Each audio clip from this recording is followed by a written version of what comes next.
Alrighty, welcome back to another Wisco Fanatics Wednesday. Today we are talking primarily basketball with a smidge of football mixed in. Primarily, we're going to be discussing the Milwaukee Bucks and their 4 games over the last week. We will talk a little bit about the Giannis injury and where they kind of go from here.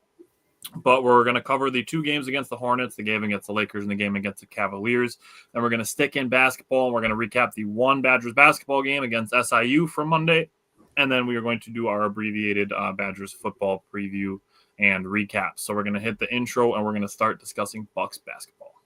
Welcome to another episode of the Wisco Fanatics Show, where we cover the Packers, Bucks, Brewers, and Badgers basketball and football teams from an optimistic and realistic perspective. Wisco Fanatics is brought to you by Cardboard Legacy, Wisconsin's most complete sports card shop. Buy, sell, grade, and consign all at their location in Oshkosh. Alrighty, so we're going to jump in. Let's start with the Bucks game from last Wednesday, and I'm going to be blatantly clear and honest with you. I do not put very much stock into the no Giannis games. I just try to find some good takeaways. So looking at last Wednesday's game, Miles Turner played well. He had 21 points. He was 7 of 14 from the field, 3 for 8 from the three-point line, and 4 for 5 from the free throw line. He had 3 rebounds, 2 assists, and 2 steals to go with his 21 points. I'm going to look at 2 other guys. Didn't have great games. Kyle Kuzma had kind of a rough game. He had a rough stretch in the third quarter where he missed 2 layups long and then had a third one blocked. Just kind of a rough stretch, but finished with only 8 points, but had 3 rebounds, 4 assists, a block, and a steal. Only 1 turnover. So it's good for them, good for him to keep those down. Cole Anthony also had a rough game, just trying, kind of hoping that it's a get out of your system kind of game for both of those guys. The other thing I will say is Ryan Rollins had another efficient night. He was 10 of 15 from the field, 4 for 6 from the three-point line, 5 rebounds, 6 assists, and a steal. He did spend most of his time guarded by Zion James, who I have to say is a rookie who's playing pretty well. He was the number 33 overall pick, so he was barely a second-round pick. He's just outside the first round. But Jake and I kind of agree that the Hornets did a really good job in the draft this year. They added, obviously, Con Knippel. They added Ryan Kalkbrenner and Zion James. Those 3 are all playing pretty well. So good on the Hornets for having some good draft picks. And obviously we respect Charles Lee, who was on the Bucks coaching staff for a long time. Yes. Other than that, the Bucks' zone defense is still a great asset, especially when all 5 guys are locked in. It's something that we're going to talk about more for sure as this recaps go on. But Jake, what stood out to you from last Wednesday? Yeah, so talking about their draft, Kalkbrenner was causing a lot of problems early in this game. His size alone was an issue for the Bucks. The Bucks are kind of a small team, something that I'm going to be talking about throughout this recap today. That's why the zone defense works so well, I think, because people can't take advantage of their size advantage as much, in the zone defense. Now, obviously, you can force things, and call different plays, to get size on some smaller guys. But he was causing some issues, blocked a couple shots, made some layups. He started out really nicely for them. Talking about Ryan Rollins, it's nice to know that when Giannis is out, because, really you're evaluating these guys when Giannis is out to okay, what role is this guy going to take without 34 having the ball all day? Excuse me. And Ryan Rollins has formed himself into, the kind of the go-to scorer. Like you said, he really filled up the box score with the 5 rebounds and 6 assists as well. He's very efficient. 4 for 6 from the three-point line. So you can pretty much pencil him in that he's an efficient three-point shooter. And people still continue to sag off him, which is insane. Now, I understand he has a really good first step and he's really long. So when he gets to the rim, he can finish. So him having that three-point shot as efficient as he is right now, that's going to make him a weapon for the Bucks. Somebody who they need to get going is Gary Trent Jr. He's had games and stretches like this last year as well. And I will say, to go to his credit, in his career, he showed himself to be a good scorer in the NBA. You don't just average 18 and not be a good scorer. Right? I actually have a note on him when we get into some of the later games, because there is the Cavaliers game. I do actually think he played fairly well in the fourth quarter of that game, actually. Yeah. So I'm not going to say I'm worried, but, especially, everybody knows by now, but especially with the injury with Giannis, he's going to be a guy that's going to need to step up, especially in the scoring category. Cole Anthony, I wanted to talk about Cole Anthony, 2 for 12 from the field. He had a rough day shooting 4 points, 2 rebounds, 3 assists, 0 for 2 from 3. He hasn't taken that many 3-pointers in games. I think that he's a capable shooter, so I wouldn't mind seeing him take 3 to 5 a game, honestly. Yeah, I wouldn't be upset with that, especially over the next 2 weeks when they're going to let Giannis fully get himself healthy. The thing that I wanted to say about Cole, he just needs to be more decisive. He kind of, to me, looks like a guy that is still trying to fit in, I guess is the way that I'm going to put it. When he could get that mid-range shot off, and I like his mid-range shot. He's made some tough ones this year. Yeah, he's got a good floater. He's quick. He gets. We talked about it last week too. Like his change of speed is actually really good too. Yeah, and he has good creativity with the playmaking. So when he comes into the game, just give him the ball and let him be a true point guard. And that we talked about it coming into the year. We've been talking about it pretty heavily every single game. Is he can get the ball downhill fast. He allows us to play faster. And the next big change is he's another ball handler that the Bucks were missing last year. So they added a couple ball handlers. Now he's a smaller guy, so he goes to the problem that we have, which is rebounding, right? And rebounding continues to be my main concern with this team going forward. The Hornets, they beat the shit out of us on the boards. They had 50 rebounds. We had 34. So that's really the biggest issue. And I texted this to you. The first person in line when Giannis is out that's going to help with the offensive rebounds needs to be Miles Turner. I understand people saying about Bobby Portis. Bobby Portis had 8 rebounds. With Giannis out, he needs to have 12. I think Bobby Portis needs to step up in Giannis's absence, defensive rebounding. Yes.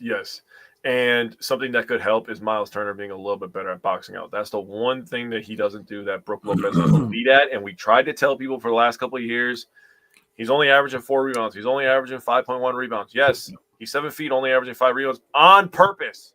Yep. He's quite literally boxing out so Giannis can get the ball quicker. And we were trying to tell people that, and they did not listen. Yep. Now, that's where Bobby, to your credit, I agree. He could be a guy that could be better at boxing out, going to grab those rebounds. Miles Turner could be better at boxing out. But also the little guys, the point guards, the shooting guards, the small forward, they could also help with the boxing out because, especially against the Hornets, I'm forgetting his name. It might be I'm forgetting his name. I apologize. But he was crashing the boards consistently. 23. Who is that? 23. Long shorts, headband. Oh, Trey Mann. Yeah. He was destroying us coming from behind the three-point line. Andrew said Colin's mom fed those Hornet boys a hearty meal. Hard to overcome a good home-cooked meal. Hey, you're not wrong. We're going to get into that game in a sec. I just wanted to say, just boxing out a little bit better. But the assist numbers show and the turnovers show that the Bucks were moving the ball well and efficiently. So maybe just rebounding a little bit more, and this outcome could have been different. Okay. I'll let you go first, and let's talk about Friday. You see a 13-point margin of victory, and you're thinking, okay, cool. The Bucks had a nice, easy win, and you realize the game went into overtime, and then the Bucks win the game by 13 points in overtime. Yeah. So first of all, this was Giannis's 9th 30-point game of the season already. He did have 40 in this game. Wait, he had 40 in this game. 40 points, 7 rebounds, 18 assists. That's pretty 25 points. Oh, wait, I wrote it down for the wrong game. I'm sorry. Yep, you're right. 25 points. My fault. I was like, what? Yeah, 47 and 18. God damn, he better be the front runner for MVP. Sorry, I'm looking at the wrong game. I have 2 games on this sheet. My fault. But the Bucks shot the lights out in this game. The Hornets, really the only guy that really shot the lights out was Bridges. I know that Khan had a lot of 3-pointers. He had a lot of attempts, but really Miles Bridges was the one that, had the great game. Let's talk about the defense, which can be a little bit concerning at times. Now, the 22 turnovers from the Bucks really didn't help the case. Yeah. That hurt them a lot. But when you get a missed dunk that falls right into the lap of their number one shooter who they want to shoot the 3-pointers, you have something going for you. Dude, that might be the luckiest thing I have ever seen on an NBA court. That was insane to me. I was like, and like he missed a dunk like perfect strength. It bounced one time right into his hands. He stepped. It looked like it was a bounce pass, dude. I was like, what in the hell? Rollins, another efficient day from the field. Miles Turner was lighting it up, 6 3-pointers for him. Kyle Kuzma, man. Kyle Kuzma was balling. 29, 10, and 5 for him, 11 to 17 from the field. He was absolutely elite. Plus 4 steals and a block. 4 steals and a block. He striped a couple 3-pointers as well. So he did a nice job running the floor, getting to that opposite corner, that weak side corner where Giannis can find him. But, they were building the wall. And to your credit, talked about former Bucks coach being on the Hornets now. And he knows how to defend Giannis. He knows all of Giannis's icks. He knows where Giannis wants to go, where he's strong. And to their credit, the Hornets did a nice job building that wall. And Giannis was just like, okay, I guess I'm just going to pass the rock. And guys made their shots, and we scored 147 freaking points, dude. That's a lot of points. The Bucks moved to plus 2-0 in the NBA Cup as well. But I'm going to let you go here. You brought up the 18 assists, and that was like, okay, that's what this roster can do with Giannis's gravity. Mm-hmm. That's essentially what they did. They built this roster to be Giannis and shooters. Like that's their main thing. And then we talked about Kyle Kuzma basically playing like great value Giannis. Like that's kind of what we're going for here, which makes perfect sense to me. Kuzma being inserted into the starting lineup, we're starting to see some of the chemistry between Kuzma and Giannis. Their ball moving back and forth. The great pass that Kuzma had after Giannis passed to Kuzma back to Giannis right down the lane for a huge dunk. Kuzma hit a corner 3 off of a pass from Giannis. And like you said, Kuzma finished with 29, 10, 5 assists, 4 steals, and a block. He was plus 25. So Kuzma had a really, really good game. Got a block on the first possession, led the Bucks with 14 points in the first half, had 15 points in the second half, so really balanced scoring in this game also. You brought up Miles Turner, another great 3-point night for him. He hit 3 straight threes in the first quarter at one point. He was one of the big recipients of a lot of open shots thanks to all the attention on Giannis. He finished 6 for 8 on threes and was a team high plus 27. Giannis, looking at him defensively, the Hornets were 6 for 18 from the field against Giannis, which is insane. And to your credit, you talked about this with the Hornets game on the road.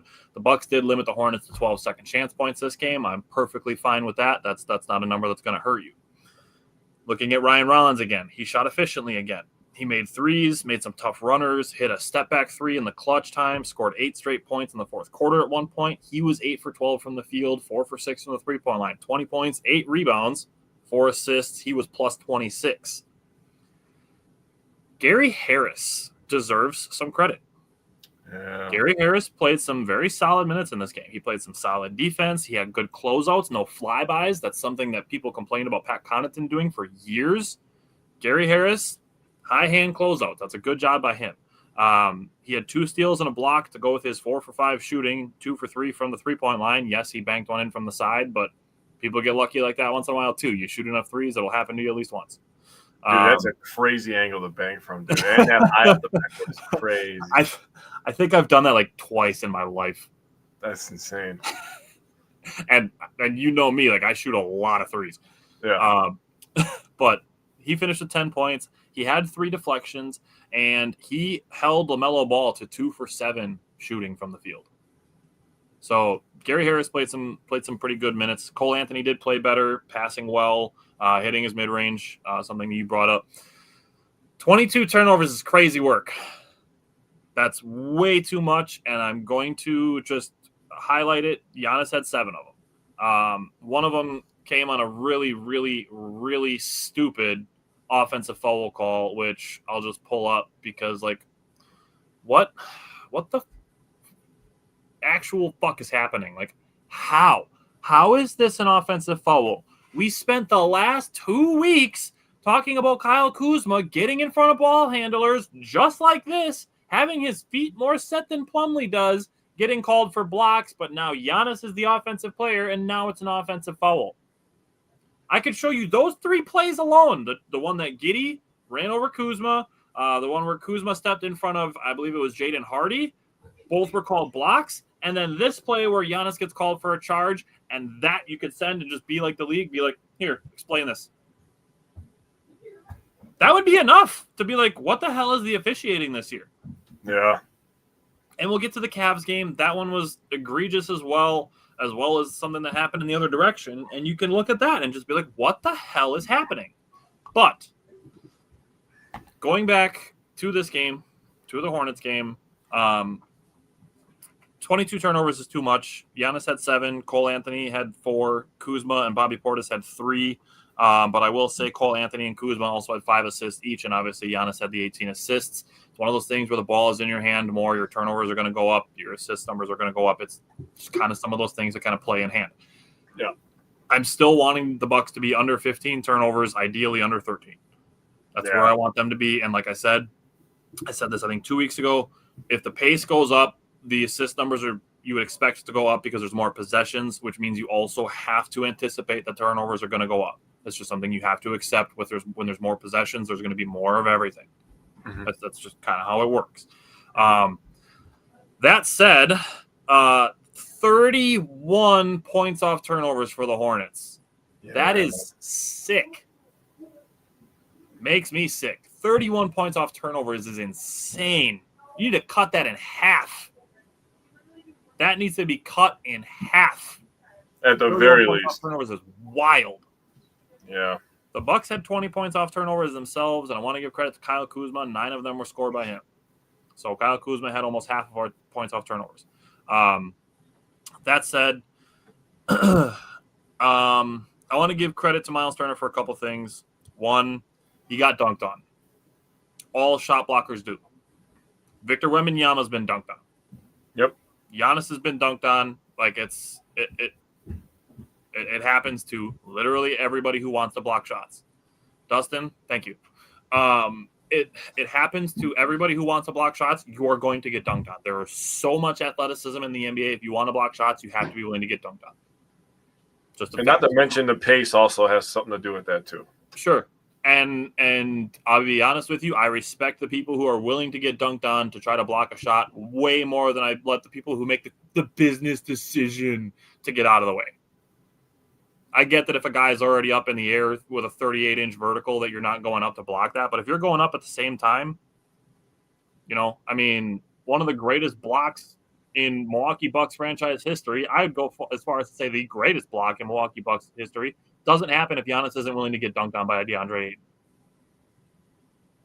It is the greatest block in Bucks history. Yeah. I thought about it as I was saying, and I'm like, yeah, that probably is. Hey, Dustin, send us a message. Aside from that, Miles Turner did have 2 threes to start the overtime period, so I like that he stayed locked in. I don't love the shot that Giannis took at the end of regulation. I get that it's very, very similar to the shot that he made against the Pacers, which also don't love the shot. But I feel like we could have gotten a better shot than that, especially with 10 seconds on the shot clock. Versus the Pacers, it was like 4. Versus the Hornets, there was like 10 seconds to work with. Ryan Rollins was pretty close to him open, and we just talked about him having 2 really good 3-point shooting games in a row. I want you to tell your idea that you told me on Xbox later that night. You know what? I don't even remember at this point. I remember it clearly because I was like, dude, that's fucking spot on. You talked about how the AJ Green and Giannis pick and roll was literally unstoppable the entire second half. Yep. I was like, he's right. And then I threw out the idea. I was like, dude, Ryan Rollins was right next to him, and Rollins shoots really good in the corner. Yep. And you were like, yeah, that's true too. So either of those options are better than just letting Giannis dribble and then turn around, which is not his strong suit. Not his strong suit. His jumper is better when he gets like the couple pound dribbles into his pull-up. And the one against the Pacers, he turned over the right shoulder and shot it like a Dirk fade. The one against the Hornets, he had to do a full circle like he was Kobe Bryant, bro. And I got somebody watching on YouTube that doesn't want us to read their username just to say hi. Rawr. But I just wanted to say that. I feel they could have gotten a better shot in that situation. Now,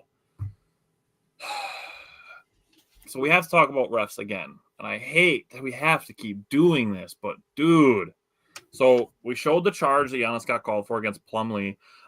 They later stated after doing the review that Plumlee was, quote, in front of his straight line drive, and then also in the same breath said, though the player attempted to Euro around him. How can you say straight line drive while also saying the player attempted to Euro around him? So you mean he tried to avoid the contact? Then how is that an offensive foul? He literally tried to avoid the contact, and you're saying it's an offensive foul because he got in front of the straight line drive. Yeah, that doesn't make sense. Hey, I'm just going to read the raw part. Thank you. It doesn't make sense. How can you say somebody's going in a straight line and then also say he's trying to Euro step to avoid the contact? Yeah, I don't know. It just doesn't make sense to me. Yeah. And I don't have as many examples as I've had the last couple weeks, but like, what are these foul calls? I mean, Ryan Rollins barely touches the guy's elbow, like barely. We're talking barely, but he flails, so he gets the call. Like, dude, that's what we're calling. And then we get to other situations later in the game and stuff like this. That's a foul. That's a body foul. That's a bump foul. If you're going to call all the stuff on AJ Green, like that's a foul. If you're going to call these little hip bumps stuff, why is it not being called for the Bucks as much as it's being called against the Bucks? You know what doesn't make sense to me is you see that foul on Diakite that Rollins committed a foul. Mm-hmm. But then you see Giannis literally getting grabbed by the arm and the refs say, well, he's playing through it, so we can't call a foul. Yes, you can. You're literally in charge. That is quite literally your job. Yeah. And then what I hate is when they're like talking on broadcast and like, well, they can't call everything. They should, so people stop fouling. I'm not saying you have to call a foul every single time he touches the ball, but he's getting fouled damn near every time he touches the ball. Or just call it even both ways. Or just call the obvious shit. Steve, I agree with you. It looked like he did nothing. But again, he barely touched him. He did, like, there is a little bit of contact. But the flail, the jumping like a starfish is what gets in the foul call. Yeah, that's the shit that's what they're doing. They're rewarding that stuff. Now, this, I mean, you can't be missing this stuff. In 2025, you can't be missing this stuff. This is Giannis is going to go down in transition, go up with a layup. It's going to hit the backboard and then get blocked, and it's not going to be called. You cannot miss this. I'm going to hide the banner again so that you can see it better, but you can't miss this. Backboard first, then blocked. That's a goaltend. You cannot be missing this stuff. This is twice this year that this has happened. You cannot be missing this. Like, I don't understand how this happens right in front of somebody and you don't see that it hit the backboard first. Like, how do you miss that? That one's pretty egregious. That's pretty obvious.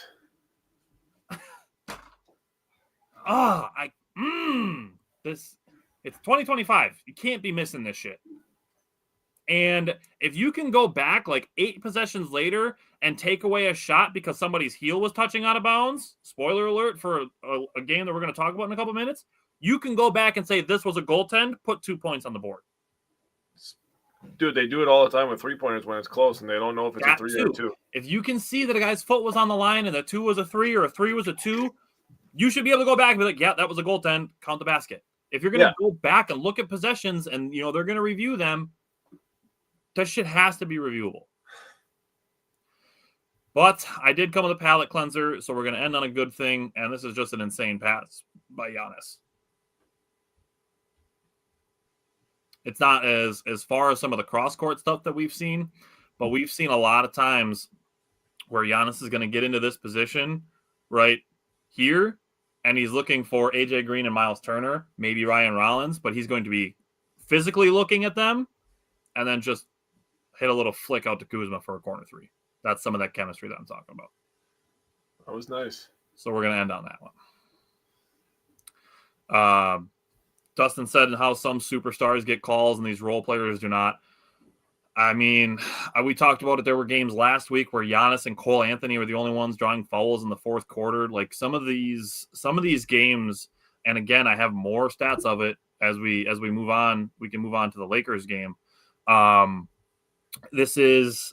I'm just going to jump right into it. Because I have the numbers right in front of me, and it's sickening.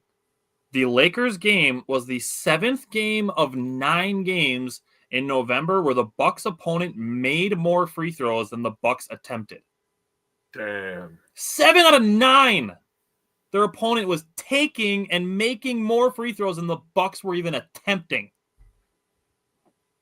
One of them was played without Giannis. So 6 of 8 games that Giannis played in November up to the Lakers game, 75% of their games, the Bucks opponents were getting more makes than the Bucks were getting attempts.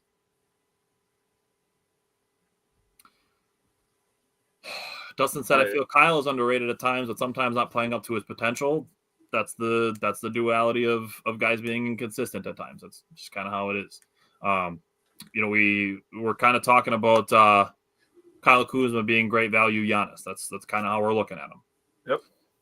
Wes said watching Luka get fouled compared to Giannis is laughable. I mean, Shai Gilgeous-Alexander is very similar. And we talked about this the last 2 weeks where if referees are literally sitting there saying that we're not calling fouls because he's playing through them, and then you're watching these guys foul baiting, and Jokic does it too, watching guys foul bait and getting rewarded. We just showed the clip of Ryan Rollins getting called for a foul for touching a guy's elbow and him flailing in the air. That's the stuff that the NBA is rewarding with foul calls. The game is going in the wrong direction. That's how I feel. The NBA is going in the wrong direction if that's how you're officiating stuff and that's how you're calling fouls. The game itself is going in the wrong direction. The professional level game is going in the wrong direction if that's how it's going to be officiated. Yeah. Steve said the Lakers game was pretty bad. I mean, the three-point shooting was tough. This was kind of a rough watch. They started 1 for 9 from the three-point line. They finished 15 out of 39, which is 38.5%, which is decent. The Lakers were 13 of 33. That's 39%. Jake, I'm sure you have the starter numbers, but the Bucks were on a back-to-back, also their 5th game in 7 days. Now, the Lakers were also on a back-to-back, but the Lakers didn't play overtime the night before. And what I'm going to say is far more relevant is that the Lakers aren't built to punish teams for leaving shooters open. That's how the Bucks are built. The Bucks don't need to change their offensive strategy. I don't think. It's an unfortunate situation that they're in back-to-backs and then, they're having a really bad shooting game, but the Bucks are going to live on the three-point line, except for Giannis. Everybody else is going to be on the three-point line. Literally everybody else. Like, there's not anybody on this team outside of Giannis who has actually been decent at the three-point line, but there's not anybody else that's not going to spend time on the three-point line, except for Jericho Sims and Andre Jackson Jr., I guess. But again, we're not seeing him much. Yeah. But literally every other player on the roster is going to spend time on the three-point line. Now, again, I say this often. I say this every year. There are no back-to-backs in the playoffs. So I don't think the Bucks need to change anything with their offensive strategy. The important thing to me in this situation is that the Bucks are generating good looks on the ones that they shot. Mm-hmm. That's what I'm really caring about, because that's what matters more, is getting the good looks at the three-point line. Wes said he's been watching less and less because of the refs. It's unfortunate, but I understand how people can feel that way. Yeah, I really don't blame you, Wes. I'm really starting to kind of understand the people who are saying that they like college basketball more than the NBA. See, I think that people talk about how much they love college football, right? I think NFL clears college football. Not even close for me. By a lot. I think college basketball and NBA is very close. It's getting to a point where I'm almost enjoying watching college basketball more than NBA. Yeah, I'd agree. To me, it's a more pure basketball product. Yep, I'd agree with that. Because of the way that there's a lot of, gaming the refs and manipulating officiating that's going on in the NBA. It's hilarious watching these guys flop around when you're watching on TV, and then you take a step back and you realize, like, that guy is 6'10" doing that, acting like my toddler when I tell her that she cannot have another cookie. It's hilarious to see too when guys like barely get touched and then they like fling themselves in a different direction. Mm-hmm. Like it sucks. The last thing that I had from the Lakers game is 17 turnovers. Like I said, I still want them down around 13. The Lakers had 13 steals alone to force those 17 turnovers. I think that goes a little bit also to the back-to-back, having some mental fatigue. Going forward, when it comes to back-to-backs, I'd just like to see the Bucks win the first of the back-to-back and then play the first half. If it's a winnable game, play it out. If it's not, rest the starters, which is basically what yeah. I agree. Sorry, Wes said from the fans how it's played. I agree. It's understandable. I completely understand. Yeah, sorry. I'm still going to keep watching the Bucks because I love the Bucks and I love basketball. And obviously, they take notes for the show that I put on every Wednesday with my best friend. But I understand where you're coming from, Wes. Yeah, 100%. I fully support what Tyler just said too. That's the same boat I'm in, obviously. So for this game, so this was the game that I was supposed to read, where this was Giannis's 9th 30-point game. So I apologize for that. Bucks are so Giannis got held under 6 assists. He had 32 points, 10 rebounds, 5 assists. The Bucks are 2-3 when Giannis gets held under 6 assists. So that 6 assist number might be like a magic number, where with the Brewers it was scoring 4 runs for a while there, right? Where the Brewers, when they scored over 4 runs, they were pretty good. And now the Bucks, it's Giannis getting 6 assists, because that means that because he's going to get his 30, right? We know that. Yeah. If he gets up to 6 assists, then obviously he's getting others involved and somebody else is scoring with him. Now, you could tell literally off the tip that the Bucks were running good offense. They were getting good shots. They were passing the ball well, and people were just missing shots. You mentioned the 1-9 start from 3.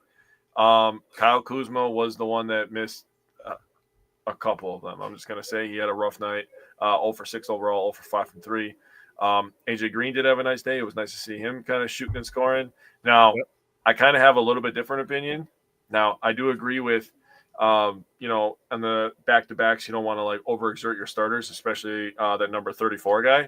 But, in games like this, you got guys like AJ Green, guys that can just straight up shoot it, target practice. Got guys like Gary Trent Jr., who is struggling from the field, target practice. There is no reps like live game reps. And we've talked about that with developing young talent, right? Yeah. So you have a young guy in Sears sitting on the bench, get him in the game. Yep. This is absolutely the best opportunity. Oh, you got Luka on the court? Get in there, figure it out. Now, obviously we could say that because the Bucks ended up losing this game and the offensive flow was kind of to be desired, I would say, outside of the first quarter, because they were scoring well and they were keeping up with the Lakers in the first quarter. Just after that, the second quarter, dude, every time the Bucks get off to a hot start, I'm just like, here come the refs. Here come the refs. I say that to myself every second quarter when the Bucks just start getting on fire. And I'm like, oh, God, here we go. Spoiler alert for the next game. It's dead ass, dude. So other than that, Rollins and Kuz, they weren't their normal selves in this game. Rollins 4 for 11, 0 for 3. And those, and obviously we talked about Kuzma have a 1.1 rebound, but those are the two guys that have really been kind of jockeying for second best player on this team, through the first, 12 games of this season, whatever we're at, I forget, 13 now. But you don't have your secondary scorer. Bobby really hasn't been known as a scorer this year. He's kind of dropped off in the scoring department. And Miles Turner only took 2 3-pointers and 4 shots overall. This is what you get. Yeah. Let's jump into Monday's game, and you can give me your thoughts from that one. Oh, man. I want to talk about, like, the actual storyline of this game. But the Bucks got off to a really, really nice start in this game. Ball was hopping. Giannis was going absolutely insane in the first quarter, dude. Do you want to know exactly how insane? Yes. Giannis scored or assisted on the Bucks' first 23 points. Yes, he did. Yes, he sure did. In 13 minutes, he had 14 points, 5 rebounds, 4 assists, and a steal. If he played, let's say, approximately 32 and a half minutes this game, you multiply his numbers by 2.5, that would have been a pace of 35, 13, 10, and about 2.5, 3 steals. Yeah, dude. When I was watching this game, you knew that this game was on national television because it was a Peacock game. Peacock game, So, yeah. A lot of people at Peacock, also NBC. So if you have cable or YouTube TV or whatever, it was on your TV. That's how I watched the Bucks and the Badgers. Is I did the dual screen. So when I was watching this game in the first quarter, I was like, Giannis is trying to carry today, because he had the same feeling that I had going into this one. I was like, the Bucks need to win a game versus the Cavs in freaking Cleveland, dude. Yeah. They need one badly. They haven't beat them, but I would like to look up the last time they actually did beat them in Cleveland. But then obviously, you know that Giannis ended up getting hurt in this game. So that's the major storyline for me. I will say that the Bucks kept it close for a long time, a lot closer than people thought. They put up a good fight. And the Cavs ended up pulling away late because they had what was clearly the best player on the floor in the fourth quarter in crunch time. Things would have been a lot different if we had 34. Now, the reason that Giannis got hurt, in my opinion, is because he has to fight through so much goddamn contact. What the fuck, NBA? What the fuck, Adam Silver? We said it was going to happen. Other people said it was going to happen. This game, you brought it up that it was on Peacock. Neutral announcers are questioning why the Bucks are getting officiated the way they are. Neutral guys. Robbie Hummel doesn't give a fuck about Wisconsin or Milwaukee. No. And he's wondering why the Bucks are getting the whistle they're getting. Jared Allen is reaching his arm in front of Giannis' stomach, but Giannis goes like this and puts his arm down, and then it's an offensive foul? That's insane. No, Jared Allen stuck his arm in there. Giannis didn't make him reach in there and then keep it. What is the exact same play that DeRozan just did to Giannis? That's the exact same play. He did it to Gary Trent Jr. True. It's just I do not understand what I'm looking at. The thing that's even more wild to me is that Jarrett Allen then gets, AJ Green's doing his best to try to guard a guy who's bigger than him. Yeah. Jarrett Allen throws him to the ground, and AJ gets called for the foul. What the actual fuck? And then the first foul on AJ. I just talked about it. You could send a bundle of 3 plays and be like, why is the NBA officiating the Bucks this way? Just send them that one and be like, why is this being the way that the Milwaukee Bucks are being officiated? What the hell? Yeah, it's a joke, honestly. You could also send in AJ Green's first foul when he's literally just trying to navigate through traffic through a screen, and he barely puts his hand on who am I thinking of? And he gets called for a foul, and I'm like, dude, is this what we're doing right now? Is this what we're doing? Giannis is going to go on the other side of the court. There's going to be 3 people that hammer him on the back, on the shoulders, on the arm, on the hand, anything. He's gonna go, hey! He's probably going to make the goddamn layup, and he's not going to get a fucking goal that doesn't get called. It's just, oh my god, dude! Wes, I agree. It's beyond frustrating to watch. This is basically I think this might be the 3rd or 4th show in a row where we're sitting here shouting and swearing, being like, what is happening? And we're agreeing with each other. We're not mad at each other. We're exactly. Mad at yeah, not mad at each other. Like, we're asking, the NBA, the league, like, what the hell, dude? And we said last week, we hope it doesn't take Giannis getting hurt for them to realize that there's some shit going on that's unfair, and now he's hurt. And I will say this. If Giannis would have been out for the year, I think there would have been a lot of people going crazy on social media. Yeah. The fact that it's only a 1 to 2 week kept it quiet. Yeah. Like, there's still people that reacted to it, no doubt. I reacted to it myself. Lots of people, lots of Bucks Nation reacted to it, rightfully so, because we've been seeing this man get screwed over the entire year. But if Giannis would have got hurt, like, bad, like torn ACL or something, dude, there would have been a whole NBA community on Adam Silver's ass. Yeah. Because this cannot continue. Yeah. And like you said, it sucks that now we're at this point, but the foul trouble to AJ Green, Ryan Rollins getting in foul trouble helped this game, help the Cavs get back into it and take their lead. Giannis obviously didn't come out for the second half. Jericho Sims started out for him in the second half. I want to give credit in this game. The first quarter, the Bucks defense was fantastic. Yeah. It was fantastic. If you want to watch just a little bit of what the Bucks defense is capable of, just watch the first quarter of the Bucks against the Cavs. The defense was fantastic. Even the second half, they came out with good energy.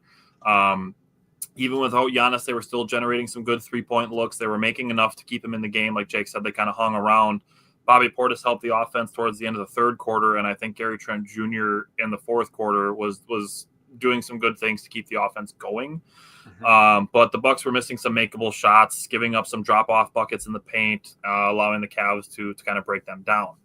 Yeah. Overall, like I said, I think the Bucks played pretty good defense. The first quarter when the Bucks led 33-26, Bucks actually had the Cavs doubled up 26-13 about 7 minutes into the game. And that's when Giannis was going crazy. Wes said Adam Silver is one that needs to be investigated. It's coming top down from somewhere. So whether it's Adam Silver or it's ESPN putting pressure on the league, because ESPN is the ones that want Giannis out of Milwaukee for the last 6 years. There's some other outlets that are kind of following suit, but ESPN are the one leading the charge of getting Giannis out of Milwaukee. That said, Ryan Rollins, Miles Turner, and AJ Green combined 13 of 23 from three. That's 56.5%. So if we want to talk how the Bucks can manage going forward without Giannis for the next week or two, we're looking at somewhere. I'm looking at like December 1st to December 3rd, somewhere in there. Mm-hmm. So the Bucks games in that time are home versus Philly, versus Detroit, versus Portland, at Miami, at the Knicks, versus the Nets, at Washington, and versus Detroit. I see 3 winnable games even without Giannis, and for sure capability to win at home anytime. Now, let's say the Bucks go 3-5 in that 8-game stretch. That would put them at 11-12, getting Giannis and Kevin Porter Jr. back potentially for that second Detroit game. Last year through 23 games, they were 12-11. And to be honest, their next 17 games after those 8, assuming health, I think 13 of those 17 are winnable, and there's only 1 back-to-back in that 17-game stretch. Yeah. So I'm looking at December 3rd for Giannis. Now, in that time, talking about how the Bucks can stay afloat. Ryan Rollins, AJ Green, and Miles Turner is your offense. Kyle Kuzma is your facilitator.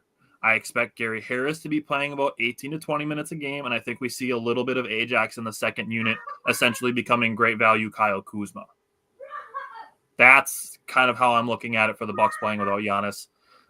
Between now and next Wednesday, they have 3 games, which is tomorrow against Philly, Saturday against Detroit, which I will be at, and Monday against Portland. So you can give me your thoughts if there's other things you want to say about how the Bucks play without Giannis, but next week, Wednesday, we'll be talking about 3 games without him for sure. Yeah, you talk about December 3rd for Giannis' return, and that's also going to be my return to the basketball court, so I'm pretty excited for that day. Oh, boy.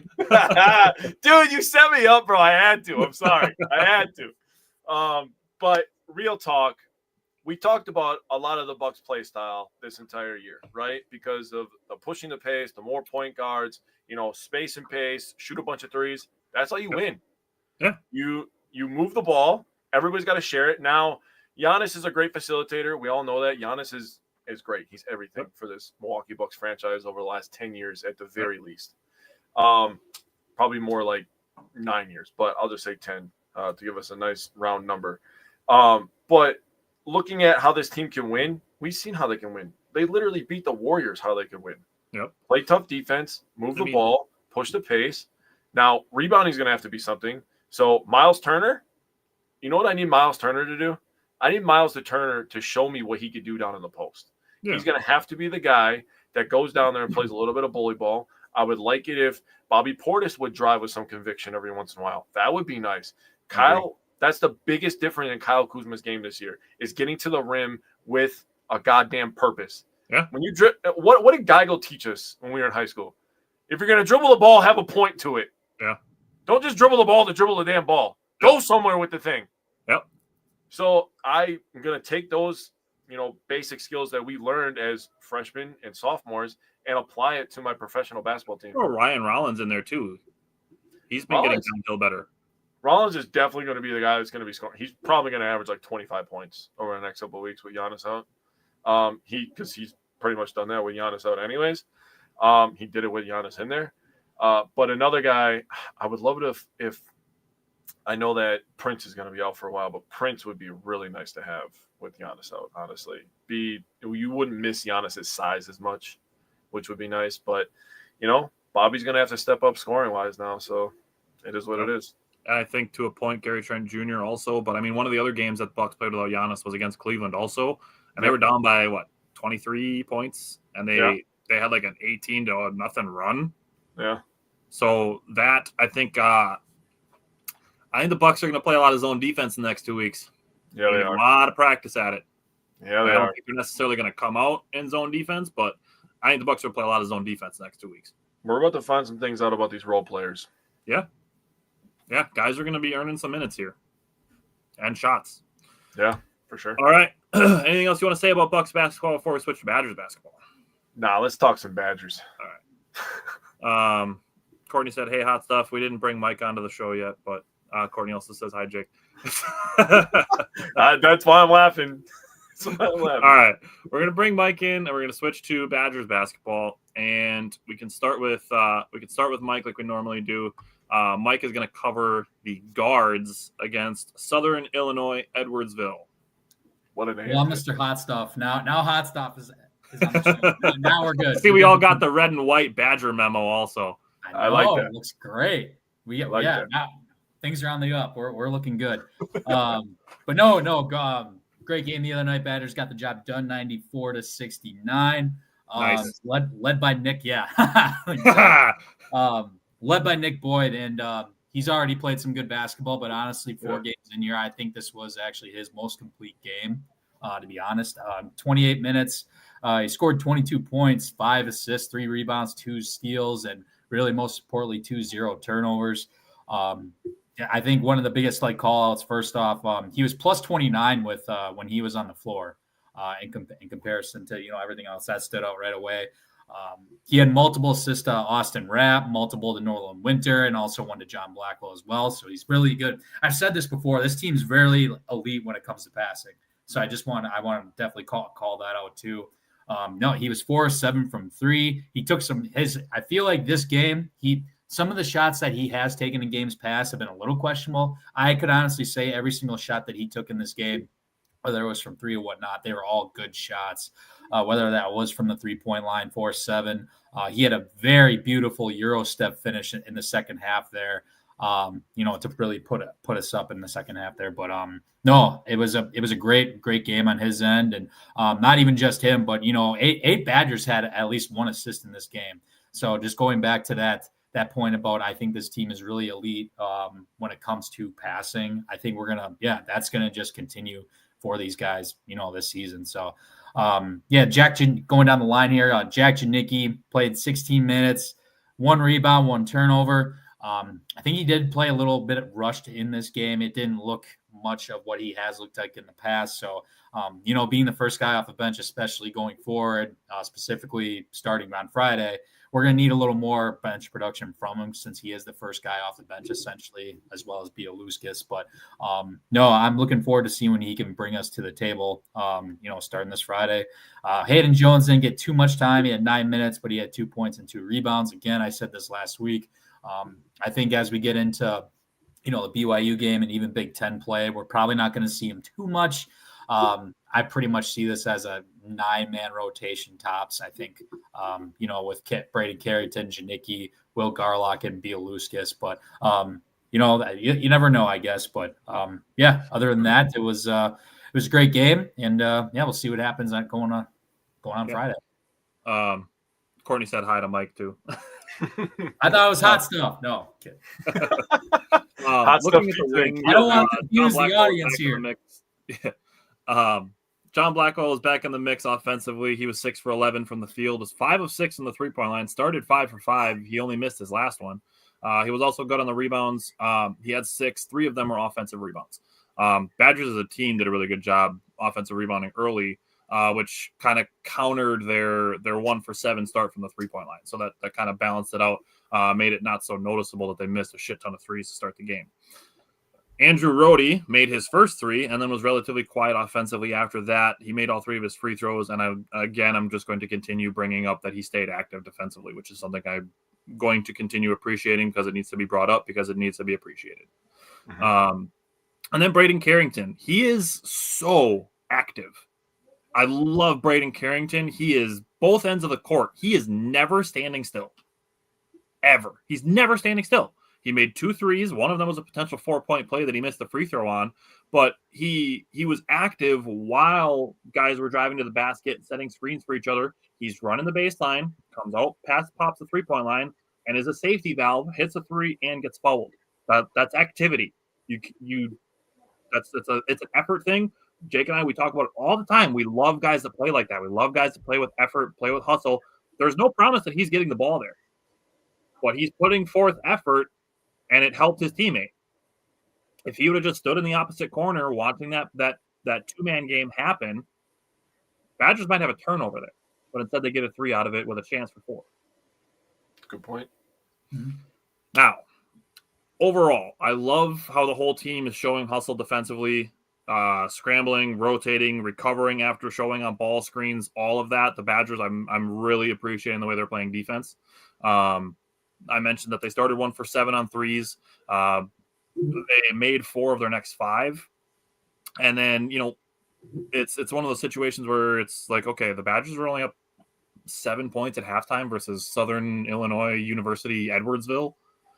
But SIUE was making some tough shots. They made some tough contested shots. They made some really crazy step backs. After half, they were rebounding better. They kept the defense tough. 5 minutes into the second half, the Badgers were on a 14-0 run, and the lead was up to 19 points. Overall, the Badgers shot 39 three-pointers. 39 threes is wild. They made 15 of them. That's 38.5%. They are shooting 36% on the season. That is in the top third of D1 college basketball. So as long as they're above like 35%-ish, is kind of that college basketball average. In the NBA, it's a little bit higher. Obviously, that's the next level. But if they're up above like 34, 35%, that's going to be above average. So as long as they're staying above that mark, I'm going to continue letting them fly. So, Jake, what did you take away from the bigs? Yeah, talking about the 3-point shot, they also took 38 versus Ball State and 31 versus Northern Illinois. So they are not afraid to let this thing fly. Tyler's family's in the chat right now. I love it. So you got Rapp. He played 28 minutes, had 15 points, 8 rebounds, 1 assist. 3 of his 8 rebounds were on the offensive end. I got to give a shout out to John Blackwell. He also had 3 offensive rebounds, so he's just straight up just good at everything. The Badgers as a team had 14 offensive rebounds. 6 came from the guys that I'm going to cover. 3 from Rapp, 1 from Winter, and 2 from Bielauskis. Winter had 9, 8, and 2. He also had the sickest highlight of the entire game where he had some ball pressure, got a steal, ball bounces over, and he gets the ball back off the lob. That shit was nasty. Yeah, that's good stuff. Having Jeff Levering and Brian Butch, 2 Wisconsin GOATs, call this game was also pleasing to me. I enjoyed that very much. Bielauskis, I'm starting to come around on him. I like him a lot. I told you guys. Yeah, I'm really starting to like him a lot. He had 8 points, 4 rebounds, again, 2 of them offensive, 2 assists, efficient from the field. He plays good defense, and he gives you a solid 14 minutes, right? Garlock, if that guy ever figures out how to score, he's going to be really good. They said they're starting to have an elite passer. He's a great passer. That's what I was going to say.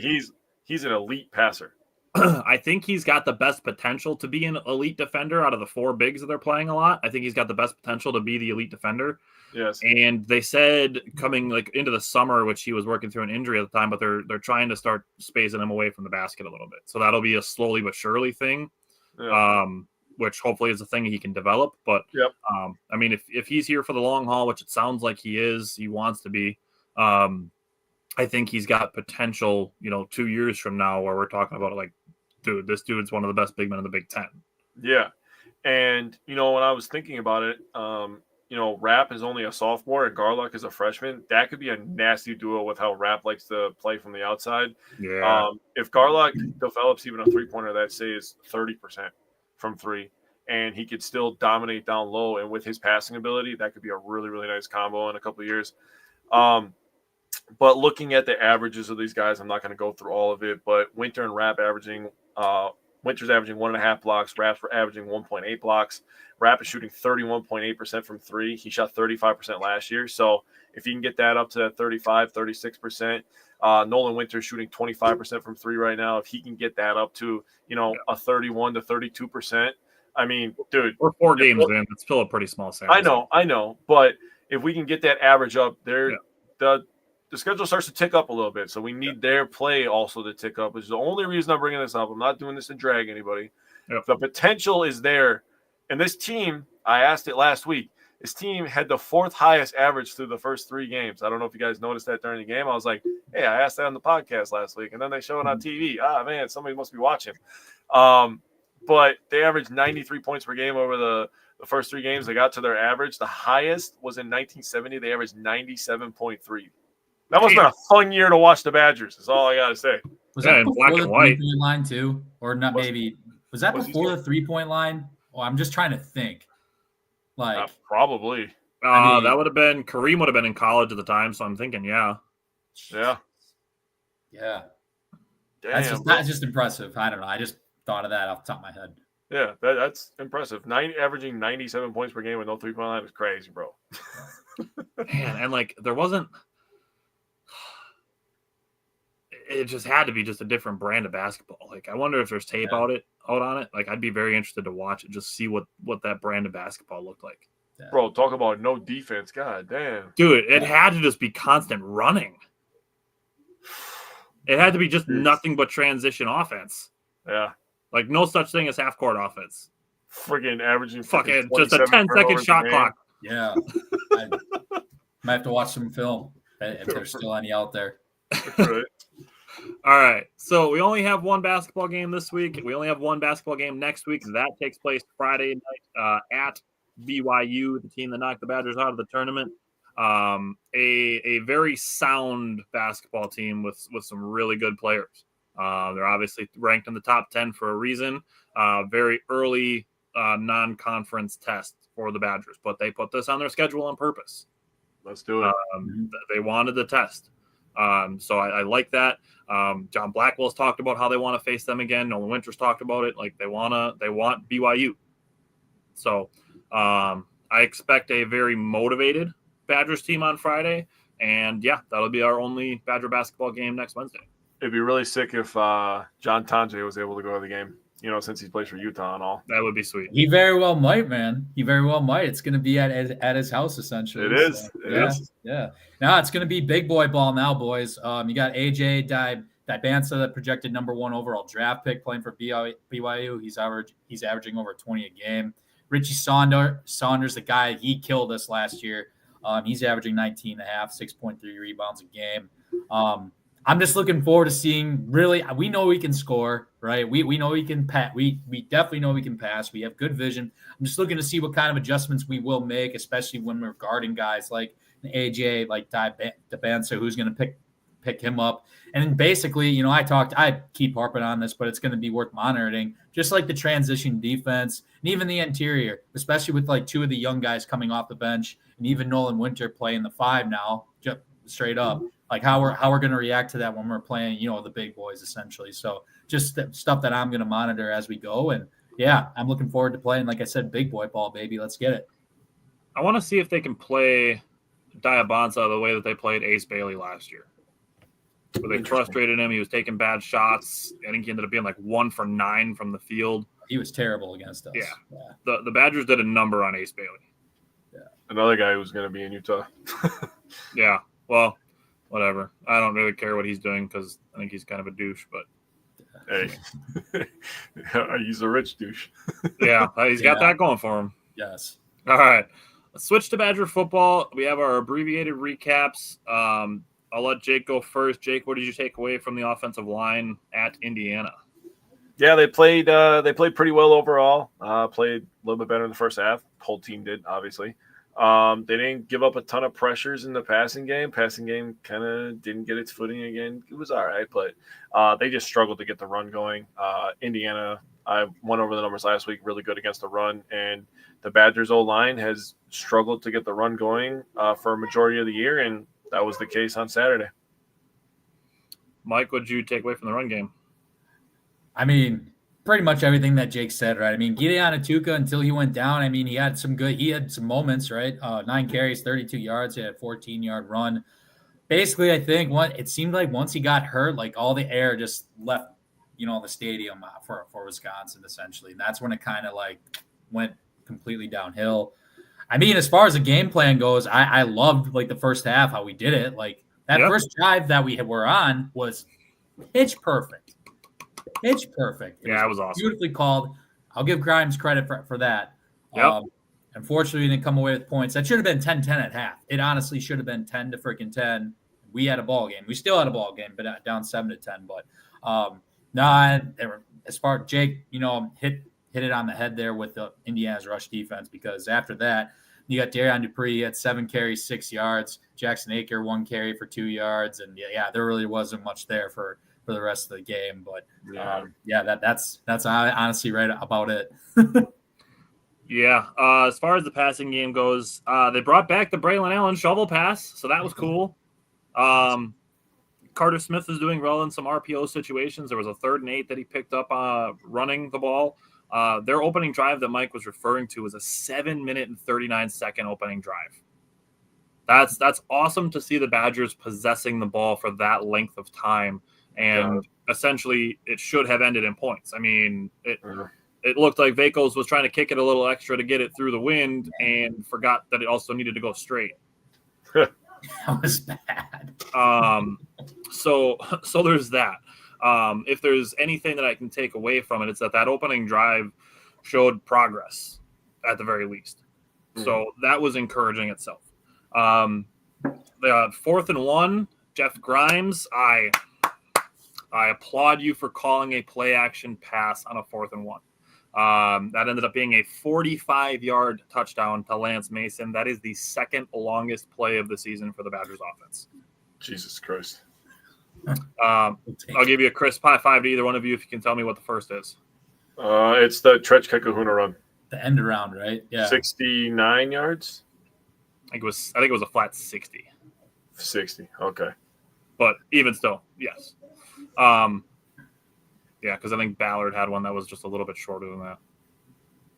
I think Ballard had like a 41-yarder. Something like the Bama game probably. Yeah, that was their late touchdown. I think that was like a 41-yarder. But anyways, that's about it for the pass game. That the 4th and 1 play action touchdown to Lance Mason was definitely the highlight of the game, and obviously the only touchdown. Jake, what did you take away from the defensive line? So much like how Indiana held our run game down, the Badgers did a really nice job holding Indiana's run in check. They averaged a little over 2 yards per carry, which is elite stuff. The run defense has been really good all year long. Credit to everybody who's played on the D-line, everybody who's played in that linebacker room and in the DB room. Everybody's done a nice job against the run. They struggled to consistently get after Mendoza, which allowed him to have some extra time, and they got a few chunk plays in the pass game. But other than that, they did all right. Yeah, and I feel similarly about the linebackers. I mean, we got Christian Allegro back, which is great. We've seen the freshman playing really well lately. Mason Posa actually had a sack on a 3rd and 2 to force a punt. That was a great job by him to get through that.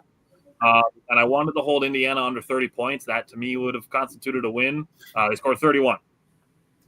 So it's close to what I wanted them to be able to do. But overall, it's good to see Christian Allegro back, and it's good to see the freshman just playing more. It makes it's to the point where like I'm enjoying watching the Badgers play defense a little bit, even though they're still giving up points. But I think Michael kind of covers some of that in the secondary.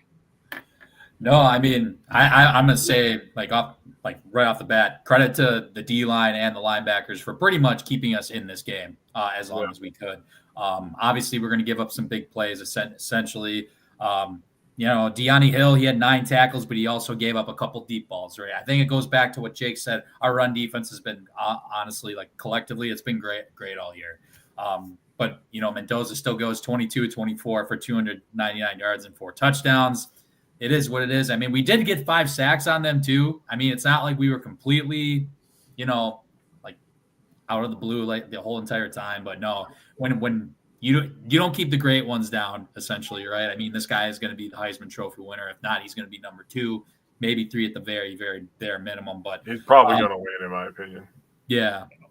So, I mean, yeah, we did give up some big plays, specifically in the second half. We did turn over the ball, which we gave him short field on for a possession, which didn't help. But no, I mean, not too many takeaways. I mean, it's been kind of the same story in the secondary for the most part this year. We can play run deep very well, but we also give up enough big plays as well. So, no, that's about it.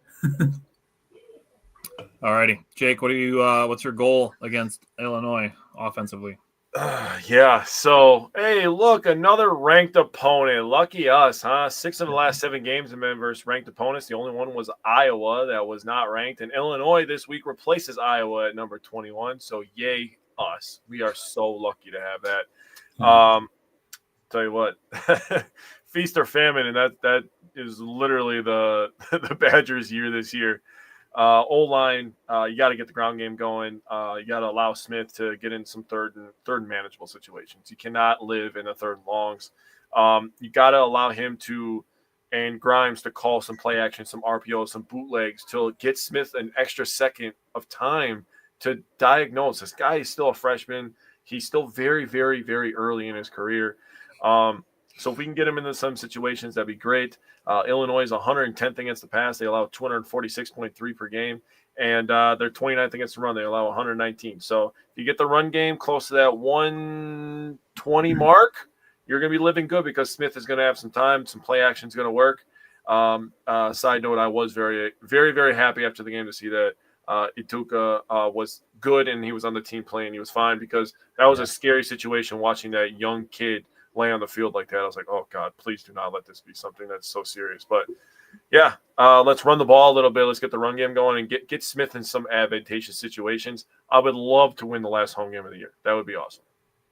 So Jake is essentially pairing my goal from last week with my goal for this week and taking all of my notes. Last week I talked about wanting to get Carter Smith in some bootlegs, some rollouts, some RPO situations, and not on the short side of the field. Yes. If you're on the right hash mark, run it to the strong side of the field where there's more space to work with, because that also gives you more cushion. Running it to the weak side, basically just gives him another defender the sideline to worry about, and then it forces a quicker decision. So roll into the strong side. That's where I'd like to see him get some area to work. You brought up Illinois allowing the 112th is what I had pass yards per game. Grimes did have some good RPOs called for Carter Smith last week. I'd love to see Carter Smith hit the 200-yard mark this week. So, Mike, what is your goal for the offense? To have a healthy running back, first and foremost. I mean, yeah, we don't know the status officially. Giannis Antetokounmpo most likely, if I had to guess, he's probably not going to play, but he hasn't been ruled out. I mean, he was able to get back on the plane. Sounds like Jake said, everything, the most important part, he was good to go. But I really want to see, if Yak's going to be out again, Dylan Jones is obviously out. I do want to see, because this guy's making plays back-to-back weeks now. I want to see Jackson Ager get the ball a little more, whether it was from the shovel pass, kind of like what Tyler alluded to earlier. He has no problem running up the gut for us. I mean, this guy was a former state track athlete, right? So he can run. The guy can get out in space and run. So I would like to see him get a few more opportunities, because even if Darian Dupree is active this week, I still don't think he's 100%. Right. Based on just watching him run just on a couple plays. But it's going to be just those two guys, I think, unless Yak comes back. I haven't heard anything at all with him for the last week and a half. But no, I would just like to see ultimately more opportunities come Jackson Ager's way if this is that's how it's going to roll out. He can line up all over the place too. You can line him up at tailback, fullback, tight end. I mean, yeah. Jake, defensively, what is your goal for the Badgers?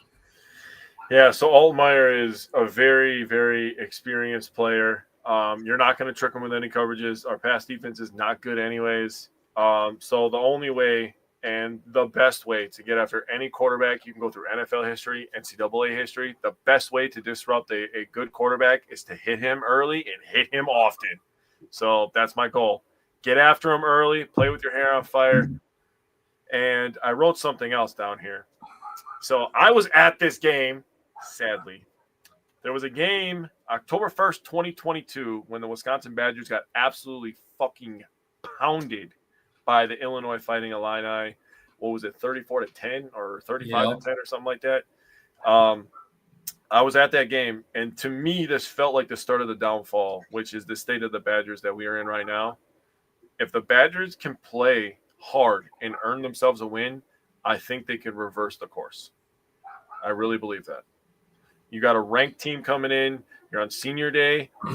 You're very close to early signing day period. We just lost an offensive lineman to Indiana.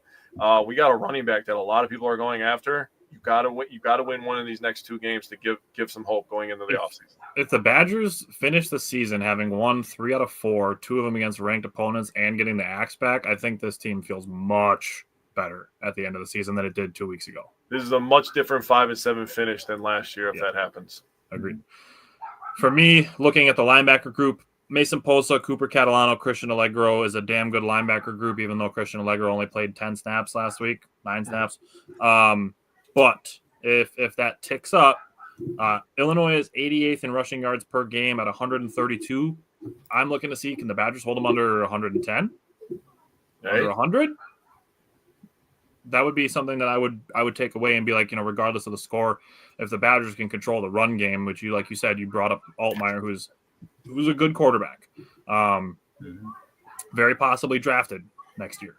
I don't think he's going to be a first-round pick, but I mean, he could be a Tyler Shuck, late fourth-round pick kind of guy. Yeah, he could be a late rounder. I can absolutely see that.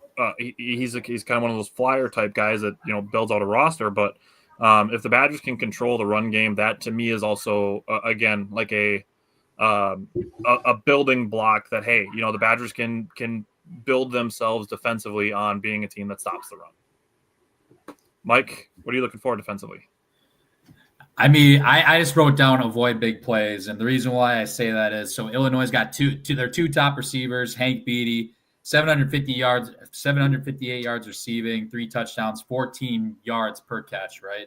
Colin Dixon, their second guy, 423 yards, 5 touchdowns, 15.1 yards per catch. So he's got big playability. So I at the end of the day, we just got to avoid those big chunk plays that basically whether that's turns the field position or gives up those big play points, kind of like what fucked us a little bit against Indiana last week. But I mean, yeah, it's no secret Altmaier's a stud. He's third in the Big Ten with 2,427 passing yards, 21 touchdowns. He has no problem taking off too. He's got 170 yards rushing as well. So it's going to be interesting to see how Mason Posa plays that out. Probably similar to how they did against Washington when he was in a QB spy quite a bit. So that'll just be interesting to see. I know that was linebackers, but no, with the secondary, I mean, just avoid the big chunk plays. I mean, pretty much play how you did in the first half against Indiana, man, at the end of the day. So avoid big chunk plays, keep us in the game, and get a win over Big Bert. Yeah, that would be ideal. And like I said, if the Badgers are winning 3 out of 4 of their last 4 games and their only losses to the number 2 team in the country, and like Jake said, this feels like a much better 5-7, especially if they're finishing well toward the end of the season. After people are freaking out that they're keeping Fickle around next year, and after that they're losing some recruits and stuff like that, and after everybody's basically out in the program and they're giving you get the generic the locker room's giving up on them, and I would say over the last 2.5 games, they seem to be fighting harder than they did the previous 3 games. So very interested to see how the Badgers come out against Illinois. Obviously, they're back at home, so it would be nice if the crowd could help them out a little bit. But we will be back next week with 3 more Bucks games, another Badger basketball game, and another Badger football game. So other than that, if you are a Packers fan also, check out our Tuesday night shows. That's when we do our Packers recaps and previews. We have some Packer guys like Mike, who's a Badger guy. We have some Packer guys that join us for that as well. So check that out on our Tuesday night shows. Other than that, thanks everybody for tuning in and commenting along. We appreciate it, and we will see you guys next week. Later, fellas. Good luck.